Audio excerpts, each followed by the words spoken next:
মেয়েদের সবচেয়ে চ্যালেঞ্জিং এবং সবচেয়ে ইম্পর্ট্যান্ট যে ভূমিকা থাকে সেটা হলো একজন মা হওয়া। চ্যালেঞ্জটা হলো সন্তানকে কুররাতে আইয়ুন এবং ইমামুল মুত্তাকিন বানাতে পারা।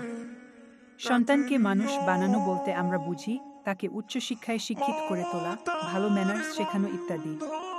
অথচ এগুলো সন্তানের জাস্ট একটা পার্ট মাত্র, গোল না। আল্লাহ রাব্বুল আলামিন দোয়া শিখাচ্ছেন, হে আল্লাহ, আমাদের দান করুন চক্ষু শীতলকারী স্ত্রী এবং সন্তান ও আমাদেরকে বানান মুত্তাকিদের ইমাম। তার মানে সন্তানকে গড়ে তোলার লক্ষ্য হচ্ছে চক্ষু শীতলকারী এবং মুত্তাকিদের ইমাম বানাতে পারা, তরবিয়ত দেয়া। এই গড়ে তোলার জিম্মেদারি একজন বাবার চেয়ে বেশি আসে একজন মায়ের উপর। আমার শিক্ষকতা জীবনে ৮ বছর এবং মা জীবনের প্রায় ৪ বছরের অভিজ্ঞতাকে যদি এক বাক্যে বলি, সন্তান সবচেয়ে বেশি প্রভাবিত হয় মা দ্বারা। বিভিন্ন সময়ে তলিবাদেরকে আমি দেখেছি যাদের মধ্যে আচরণগত কিছু সমস্যা শুধরানো যাচ্ছে না অথবা কিছু তলিবার তরবিয়ত ভীষণ সুন্দরভাবে করা যাচ্ছে, এদের অধিকাংশই মায়ের দ্বারা প্রভাবিত। এছাড়াও কুরআন থেকে বোঝা যায় ঘরের মূল দায়িত্ব নারীদের আর সন্তান বড় হওয়া পর্যন্ত ঘরেই থাকে, কাজেই সন্তানের তরবিয়তের গুরুত্বপূর্ণ ভূমিকা একজন মায়েরই। আমরা যদি একজন সালাহুদ্দিন আইয়ুবী চাই, একজন মুহাম্মদ বিন কাসিম চাই, আমার নিজেকে গড়তে হবে তাদের মায়ের মতো। ঘরকে বানাতে হবে মাদ্রাসার মতো, বিনয় আদবের প্রথম দীক্ষা সন্তান পাবে আমার থেকে, অন্যকে জাজ করা না।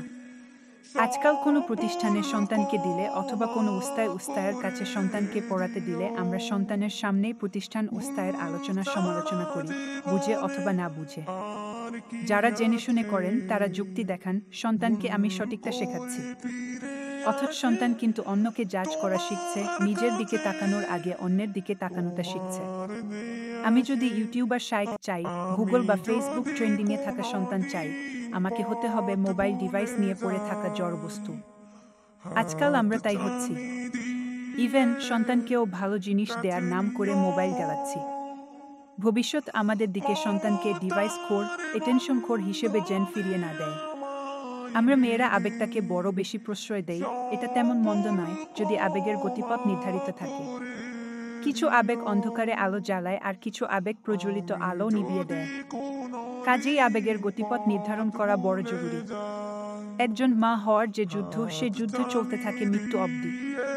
আমরা মা হতে চাই না, অথচ উত্তম সন্তানের জননী হতে চাই, বলি চাওয়া আর চেষ্টার সমন্বয় ছাড়া পাওয়ার আশাটা বোকামি না? আল্লাহ আমাদের তাওফিক দিন।